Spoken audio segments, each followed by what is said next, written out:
What if I told you that simply holding your breath could make your heart stronger, your lungs bigger, and even boost your endurance? Sounds crazy, right? But science backs it up.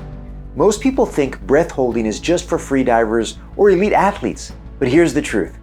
Apnea training is one of the most powerful and overlooked ways to improve your cardiovascular and lung health at any age. And today, I'm going to show you exactly how it works and how you can start using it today to improve your breathing, endurance, and even circulation. But first, let me ask you something. What's the longest you've ever held your breath? Drop your time in the comments below. I want to see who's got the record. All right, let's dive in. Let's start with your heart.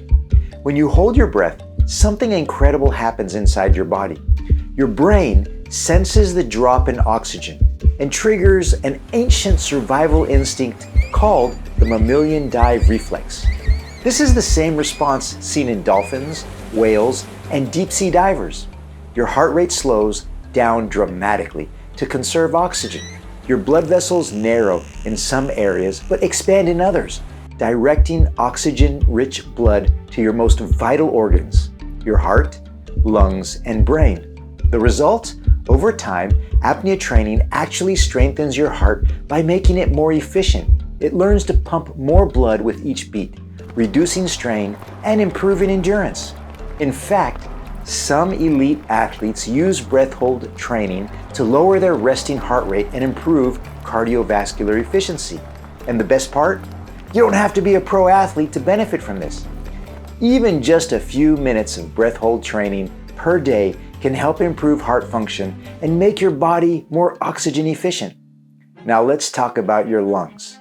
Did you know that most people only use about 60% of their lung capacity in daily life? But freedivers, people who hold their breath for minutes at a time, they train their lungs to expand far beyond what's considered normal. By stretching their lung tissues through specific breath holding exercises, they increase lung elasticity and overall volume. This means their lungs can hold more air, deliver more oxygen to the bloodstream, and work more efficiently, even at rest.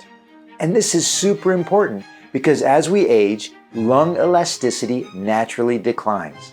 But apnea training can slow that process down. It keeps your lungs flexible, strong, and efficient. And if you train regularly, you can literally reprogram your body to handle lower oxygen levels without panicking, which is a game changer for endurance, focus, and overall health. Now, here's where things get even more interesting. When you hold your breath, your body starts to adapt by increasing the production of red blood cells. Why? Because red blood cells transport oxygen. And when you train in low oxygen conditions, your body compensates by making more of them. This is the same reason why Olympic athletes train at high altitudes. It forces the body to become more oxygen efficient. And the result? Better blood flow, improved circulation, and more oxygen-rich cells fueling your muscles, even when you're not holding your breath. This means more endurance, better recovery, and increased energy levels. And that's why apnea training is used by freedivers, endurance runners, martial artists, and even astronauts. It's like giving your body a natural oxygen upgrade. I am in week 6 of my apnea training, and this week I did not do very good. I think I only got 3 or 4 trainings in, and it was really tough, especially because holding your breath for a minute is not easy, and it didn't get easy until yesterday. I did actually have a breakthrough, and it kind of felt a little bit easier reaching that 1 minute. But until yesterday, it was intense, and I really kind of shied away from doing the training as much as possible and didn't get that many trainings in. Next week, I will be holding my breath for 1 minute and 15 seconds, and I'm worried about being able to accomplish that. But we'll see. I mean, maybe I was talking to someone the other day and they were telling me that this whole breath holding is like 99.9% mental. And maybe that's what it is. Maybe reaching that 1 minute, I'm thinking about that 1 minute. And if I think about trying to hold my breath for 2 minutes instead of 1 minute, I'd probably reach that 1 minute much easier because my mind is set on something way, way further out. And they say like shoot for the stars because if you miss, you might hit the moon. And I think this next week, I'm going to try to implement that into my training.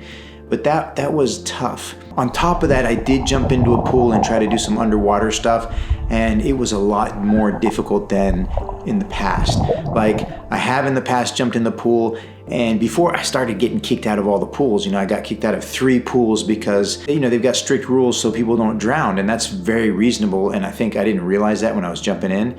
I didn't swim for a long time, and doing breath holds above water and doing breath holds underwater is very different. It's like you've got to train for what you're actually going to do. So if I'm going to be thinking about freediving, then I should be always training breath holds underwater.